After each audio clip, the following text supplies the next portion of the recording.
ജിസാം വ്ലോഗ്സിലേക്ക് സ്വാഗതം. ഇന്ന്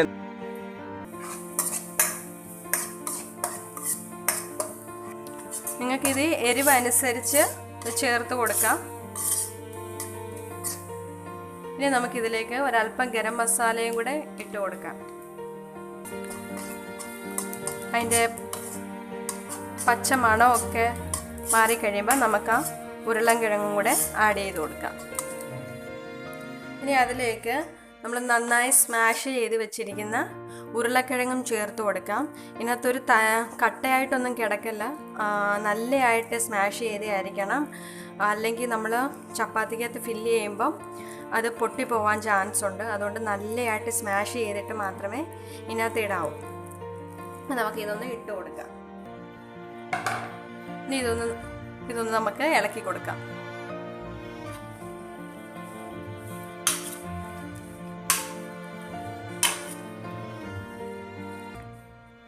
ഇനി നമുക്ക് ഇതിലൊരു റൗണ്ടാക്കി എടുക്കണം.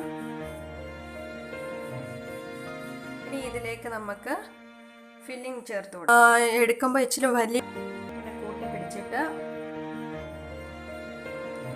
ആ ബാക്കി വരുന്ന ആ ഭാഗം നമുക്കിത് മുറിച്ചിങ്ങെടുക്കാം.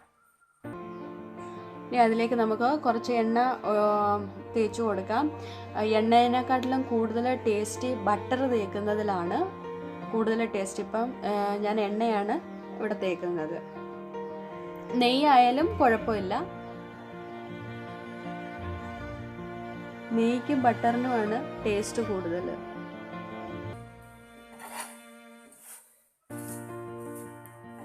ഇനി നമുക്ക് പ്ലേറ്റിലോട്ടിടാം.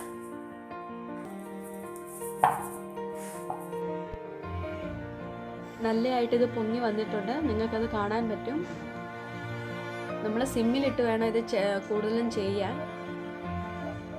സിമ്മിലിട്ട് പതുക്കെ വേണം ചെയ്യാൻ. അങ്ങനെ നമ്മുടെ ആലു പരാട്ട റെഡി ആയിട്ടുണ്ട്. നിങ്ങൾക്ക് എല്ലാവർക്കും എൻ്റെ വീഡിയോ ഇഷ്ടപ്പെട്ടെന്ന് കരുതുന്നു. നിങ്ങളെല്ലാവരും ഇതൊന്ന് വീട്ടിൽ ട്രൈ ചെയ്ത് നോക്കുക.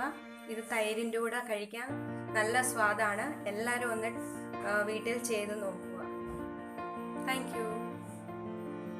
ഈ റെസിപ്പി നിങ്ങൾക്ക് ഇഷ്ടപ്പെട്ടെങ്കിൽ നിങ്ങൾ തീർച്ചയായും ലൈക്ക് ചെയ്യുക, കമൻറ്റ്സ് ചെയ്യുക, ഷെയറും ചെയ്യുക, നിങ്ങൾ ഫ്രണ്ട്സിലേക്ക് എത്തിക്കുക. പുതിയൊരു വീഡിയോസുമായി ഉടനെ വരുന്നു. അതുവരേക്കും ബൈ.